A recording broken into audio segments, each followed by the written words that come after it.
Hello everybody, welcome back to a brand new episode of our NASCAR Heat 5 career mode here on the channel. I hope you're all having a great day, coming off of a solid Coca-Cola 600 there at Charlotte Motor Speedway. What was a kind of quiet weekend, a good race, but not a whole lot going on. But we enter this Gateway Raceway weekend with an announcement from Martin Truex Jr. on his future. Let's go take an audio clip and hear what he had to say. I am excited to announce that I will be returning to Joe Gibbs Racing next year in the 19 car. I believe in my abilities to still compete, and I will prove that this and next year. You hear it there. Truex confirms his future is staying in the Cup Series for at least one more season with Joe Gibbs Racing, as we showed up to Gateway, and the push for the playoffs continues about halfway through this regular season, and we have such a competitive field fighting for, well, just 16 positions in the playoff. The Cup Series has become so competitive now. It's like you look at the grid, 16 drivers, and there is far more than 16 drivers in this current NASCAR Heat 5 roster that can be competitive enough to make the playoffs. So it's going to be really interesting to see who makes it and who doesn't. Stage points, of course, are going to have the biggest say in the difference, come Daytona regular season finale, and that's something we have struggled to get so far in this 4-star colleague racing machine.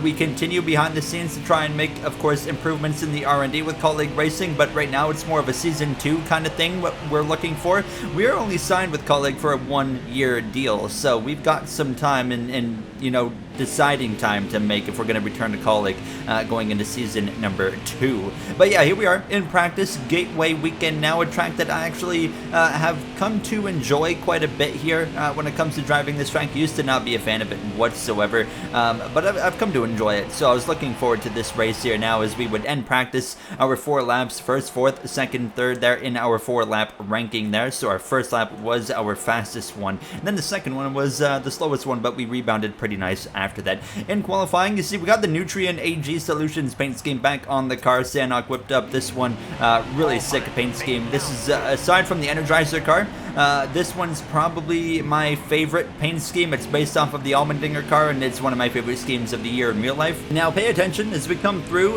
down towards turn 3 and 4. In the field today, 3 Friends Racing is back on the grid. We probably won't see much of them because they'll be in the back, but they actually have one of their late model drivers of Chris Tate in the car. You will see 84 on the number, but the actual car is their normal, like number 30 or whatever. We qualify P17 here in Gateway now, so it's a decent effort now as we'll take a look at the qualifying order now as we're going to scroll down. You see Allgaier in the 42, 22nd place, but there's Chris Tate right there, 34th, 4-3 Friends Racing. So yeah, he'll be in the field. We'll see what he is capable of doing here now as you see the rest of the order. I only went up to second, so Hamlin second. It was on pole, it was Ross Chastain, can confirm. I don't know why I didn't scroll up to P1, but Chastain is on pole. Truck Series, Xfinity Series recaps here for the past weekends of racing for them. Stuart Friesen picked up a victory here, so he is now locked into the playoffs. Zane Smith has been dominating the season in points, but has really struggled to find a way to enter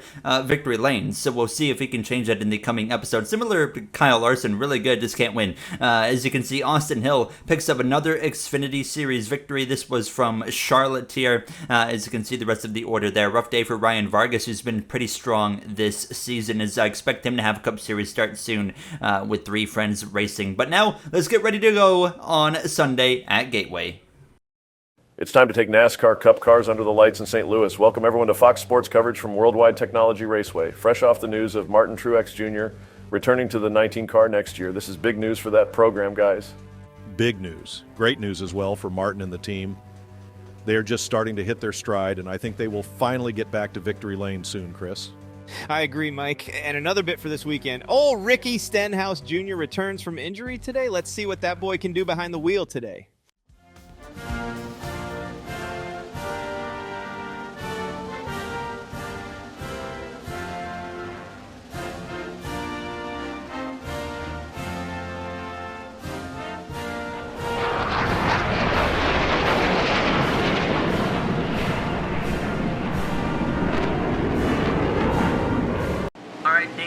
Good car this weekend. We had a great car last weekend in Charlotte, and completely different track, but I like the speed. Couldn't agree more. Be patient here. This track can be hard on tires.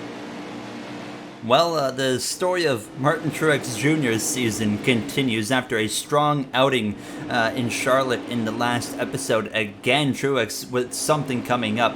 He has an unapproved body modification during qualifying. Right off the news, of course, that he is coming back now, but hopefully that announcement is a confidence booster for Truex and can get him back to victory lane soon. It tells you a lot when he struggled for so long, but Joe Gibbs still wants him on the team, and I'm sure the sponsorship plays a role. But we are ready to go racing here from Gateway. We are underway from Worldwide Technology Raceway, if you want to get technical in the boring name, as we head down towards Turn 1. Chastain, Hamlin lead the way. Of course, great friends off the track and on the track totally now, as they can see behind us our teammate of Chandler Smith, 3 wide in the middle. We are going to Sonoma next week, so we will have AJ Allmendinger back in that 13 car for the next episode. Chase Elliott up my inside down towards turn 3. He won recently in Darlington, his second win on the season, and then we go to the one episode later in Charlotte, a track where you expect him to be really strong, and he sucked all weekend long. That's one thing I love, I've always loved about NASCAR Heat 5 AI,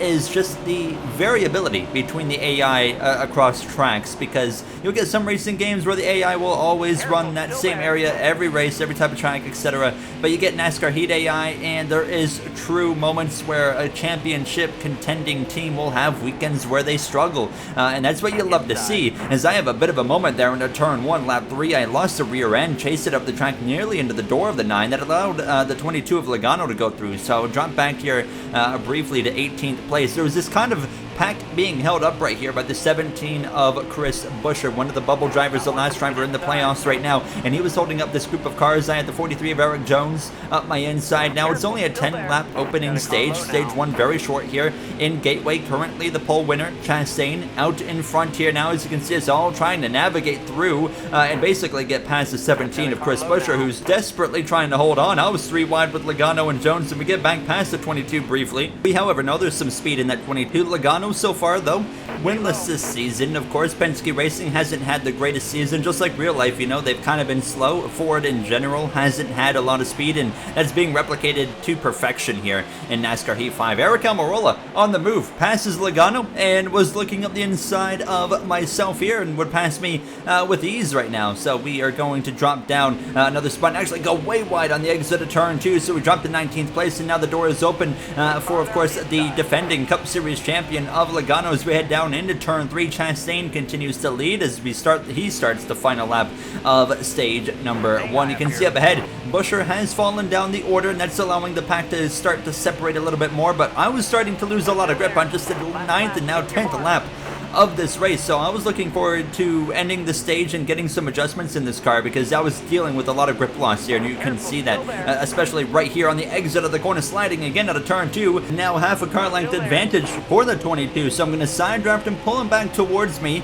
Ross Chastain's going to exit turn 4 down the front straightaway. He is going to win stage number 1 as he's chasing that 3rd win on the season. Logano's going to get us here as 10th place is about to cross the line, so it's going to be P20 here, which Colleague having a bit of a rough night here so far in Gateway, because P20 is the best Colleague car right now. Our teammate of Haley in 22nd, and then of course the 13 car of Chandler Smith a little bit further down the order. Justin Allgaier replacing the suspended Noah Gragson, currently in 24th place, having a solid run, but both of the cars right now for Legacy Motor Club are having decent runs. Eric Jones, who passes early in the stage, is up to 13th place. Keep an eye on that number 43, who is showing up so far here in this race. Truex only got up to P27 after starting from the back. We gained 1 spot in the pit lane, so we got passed by Logano. We passed him back in the pits. The team getting the job done here now as we get ready to go back racing. Ross Chastain, your stage 1 winner, leads us back underway as we head down towards this first corner. Now we have basically doubled the length of stage 2 plus an extra lap, so 21 laps of racing here.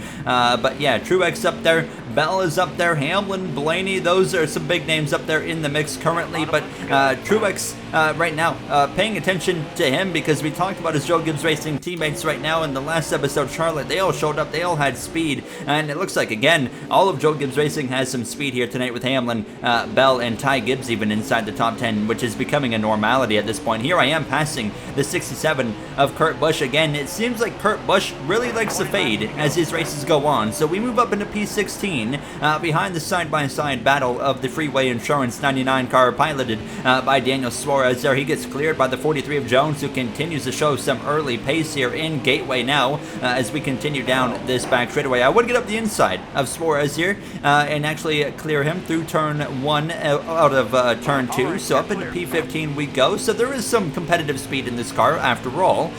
Christopher Bell, the first lead change of the day, he would go to the front, and the caution is going to fly here in Gateway. So, and it's actually for the 24 of William Byron. He had an engine failure in that razor green and black Chevrolet Camaro, which is why you see the field stacking up. Byron with an engine malfunction. That will be day over for the 24 car. A solid top 10 run he was having, and that's going to come to an end, unfortunately, for William now as we get ready to roll once again here from Gateway. For some reason, couldn't get a single replay of any of the crashes in this episode, so you're not going to see any of those as we're back underway now, about just shy of halfway in the stage on the outside of Harvick. You got Ty Gibbs there just in front of us. We're forced 3 wide. Almirola 4C issue, and we're going to get the short end of the stick here now. A rear view mirror full of Martin Truex Jr., who has to get on the brake pedal to not run into the back of me, as we're now side by side with Keselowski in the 14. I nearly get into that concrete wall that sticks back out at you here. I still can't believe after all these years Gateway has that weird back straightaway wall situation, because you know one day that's going to go wrong, and it's only going to take one big accident before they're probably going to be forced to change that here. But nonetheless, we continue now behind the 22 again, side drafting him just slightly down towards turn 1. But watch us barrel off into the corner here. I'm able to get alongside the 14, and I would stay alongside him through 3 and 4. And actually, we're going to pass him down the front straightaway on the outside as Tyler Reddick now goes to the lead in that number 45 car. 2311 Racing had a slow start to the year where we saw Kurt Busch kind of carrying holding the torch for them, and we saw Bubba Wallace and Tyler Reddick struggling, but now it's completely flipped where Kurt's now the one that's struggling, and Tyler and Bubba have really picked up the pace. But it wasn't long until another lead change. Kyle Busch, who won this race in real life, goes to the lead here now in that number 8. So Kyle Busch, he's another guy looking for his second win on this season here, coming to the final couple laps in stage 2, running P15 as the back end kicks out into turn 3. We're going to go for a bit of an adventure that allows me to slide up the track, but that opens the door for this guy, Martin Truex Jr., of course, fresh off the announcement. He returns for full-time Cup action in the 19 for at least one more season in 2024, just like real life. He's going to clear us now down into turn 1. So down to P16 we go. That grip starting to just kind of slip away once again here right towards the end of the stage, but we lasted a lot longer in this stage than we did in stage 1, which only took 9 to 10 laps. This time it took, about the 19 to 20 laps, so that was a nice advantage. Kyle Busch, actually, the caution's going to come out, so instead of Kyle Busch taking the white flag, he's going to take the green, white, checkered, as Kyle Busch is going to get the stage victory. This is going to force everybody into the pit lane here as we get ready for some 4 tires, feel, and maybe some slight adjustments. A lot better this stage, but just still a little bit free in the long run. Yep, we'll make some tire pressure changes for you here. Overall, honestly, pretty happy with how this race is going so far. I talk about it all the time, but it's important to keep in mind we are in a 4-star car, so we're not going to have the best runs. A mid-teens run for this car is a pretty good run, and we gained 2 spots as Denny Hamlin loses 9 positions in the pit lane. Oh, goodness gracious, now does he have the 2311 pit crew? We're back underway here from Gateway now. It's not that long of a race in general, 60 laps here in Gateway. We're already on lap 37. Kyle Busch, Tyler Reddick, your front row as Busch leads the way down into turn 1. He's got a mirror full of Christopher Bell. I got a mirror full of no talent there as I slide up the track. I don't know what I'm trying to say. Denny Hamlin is full of talent. I meant I was the one with no talent, but we continue down this back straightaway 3 wide now, but Hamlin backs out of it. Bowman goes through on the inside. We're going to be really careful with how we race that Ally Financial Chevrolet, because Bowman is closer than anybody currently to being a rival. He's actually pretty upset with us. We've had some contact with him, of course, recently. You think back to when I tried to just bulldoze through him in Darlington after he bulldozed through me at corner before. So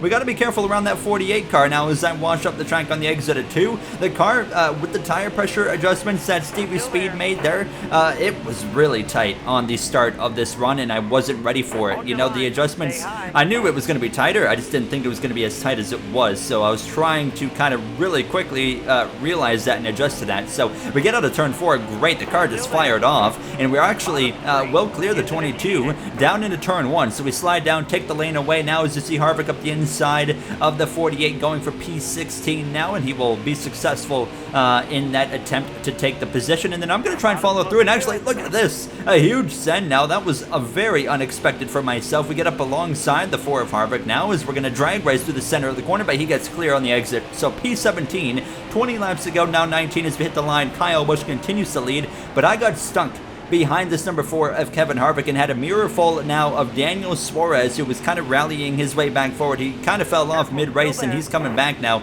but I'm just stuck behind the 4. I couldn't find a way to get to the inside. This is the best I could do, but then I slip up, open the door. Here comes the Freeway Insurance 99 car back up the inside for Trackhouse Racing, and Suarez, your Dover winner, would be able to pass me, and that was frustrating because I would then watch him march up the inside of Harvick and drive away when I just struggled for 10 laps to pass this 4 car, as the car was starting to slip and slide a lot more in these final 10 laps of the race, and I knew that it was unrealistic to get the 4 car, but that gives us a chance. A caution comes out with 9 laps to go. It looks like Brennan Poole there for Rick Ware Racing. Kurt Busch, by the way, this has gone unnoticed.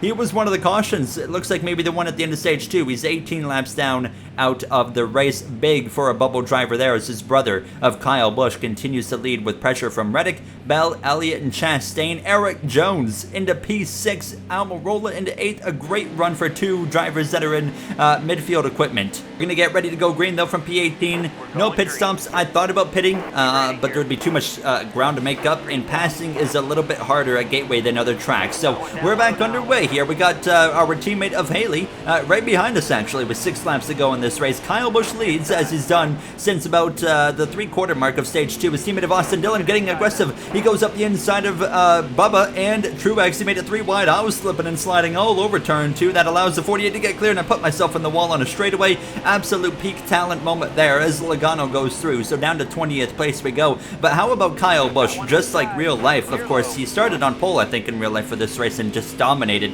But, I mean, just similar to real life, he got the lead in the game and has not looked back. It's been all Kyle Busch. Now, he was under pressure from Bell in these closing laps, so that's the question. Can he hang on? As I'm trying to put some pressure on these drivers late up the inside of Suarez out of turn 4, trying to get clear, but no, he fights back down this front straightaway. Not going to make it easy on me in that 99 car. Now, we've seen quite a bit of this 99 today as we head down towards turn 1. 4 laps remaining here as we continue to try and make this inside line work to my advantage, and once again that 99 fights back on the outside, so we would continue into 3 and 4 and finally get clear of this 99 car. So now putting some pressure on Logano, and I would get a really good run out of turn 2 with just a few laps to go in this race now, and you can see the run I get looking up the inside of Logano. This might be the last spot we can get. Maybe we can have a shot at Truex, but I'm going to force Logano up the track a little bit, kind of like a common move in the next gen car, and he banks out of it. So up to P18 we go. White flag in the air for Kyle Busch. Now honestly, I didn't see this one coming,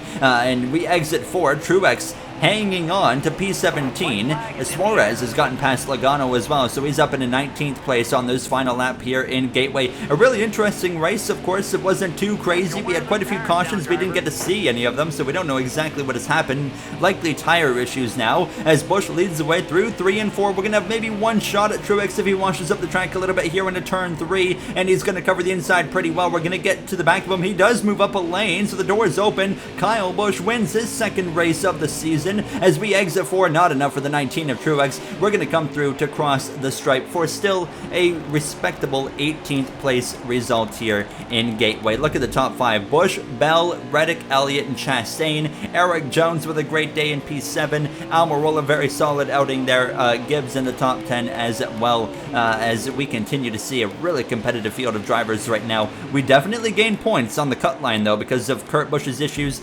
and Buescher struggling a little bit. Chris Tate for 3 Friends Racing, not in the 84 car, just because I'm too lazy to change the actual car number, because I would have to change it like every episode because I swap out that car all the time. But you see a mid-30s run for him there for 3 Friends Racing. We never even saw the car on the track. You see the Truck Series playoff grid. We'll take a look at Xfinity, where Austin Hill's kind of taking over now. 3 wins on the season before we head to Sonoma in the next episode, which you guys know I love road racing. That's always an opportunity when we go road racing to have a good run.